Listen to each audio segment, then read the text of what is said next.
Hello everyone, I am Hafsa Khan and in this video we are going to study about industry and FDA license. Experienced drug regulatory affairs DRA personnel are essential in the process of new product development.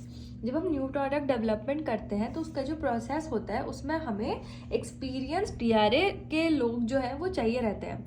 They are largely responsible for establishing a license with their counterparts at the United State food and drug administration and other regulatory agencies globally, मतलब all over the world.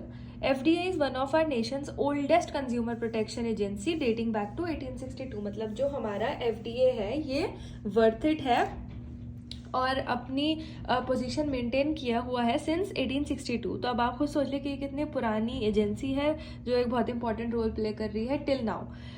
US FDA is the agency of US Department of Health and Human Services DHHS that is responsible for the safety and regulation of most type of food, मतलब ज़्यादातर food items के, vaccines, drugs, blood products, dietary supplements, biological medical products और हमारे cosmetic products. ठीक है, फिर आता है हमारा FDA स्ट्रक्चर और ऑर्गेनाइजेशन.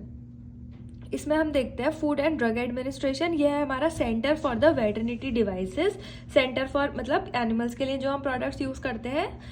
फिर है हमारा centre for biologics evaluation and research. फिर है हमारा centre for devices and radiological health. फिर आता है national centre for the toxicological research. Further we have centre for food safety and applied nutrition and next we have the centre for drug evaluation and research. तो ये है हमारा FDA का structure. ये सारे इसके 6 के 6 कॉम्पोनेंट्स हैं.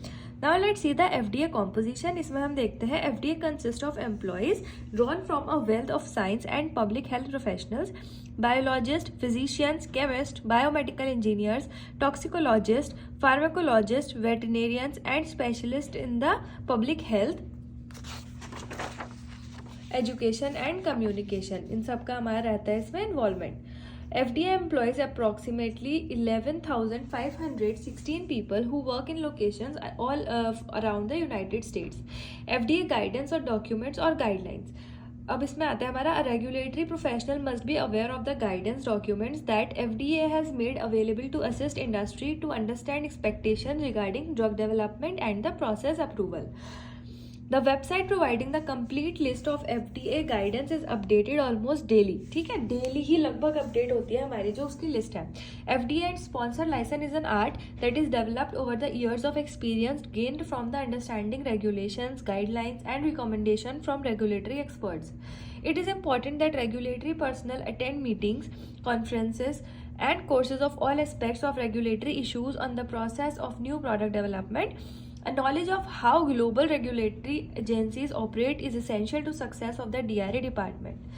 All dealings with regulatory agencies must be well conceived and adequately planned. मतलब जो भी हम रेगुलेटरी एजेंसीज के साथ डीलिंग्स करने वाले हैं वो हमारी पहले से कंसीव्ड होनी चाहिए और पूरी प्रॉपरली प्लान होनी चाहिए ताकि उसके एग्जीक्यूशन के टाइम पे किसी तरह की कोई डाउट नहीं हो. Whether the regulatory goal is to speed the approval process for new product or to keep a product on the market, the firm must know how to work in with all the regulatory agencies involve.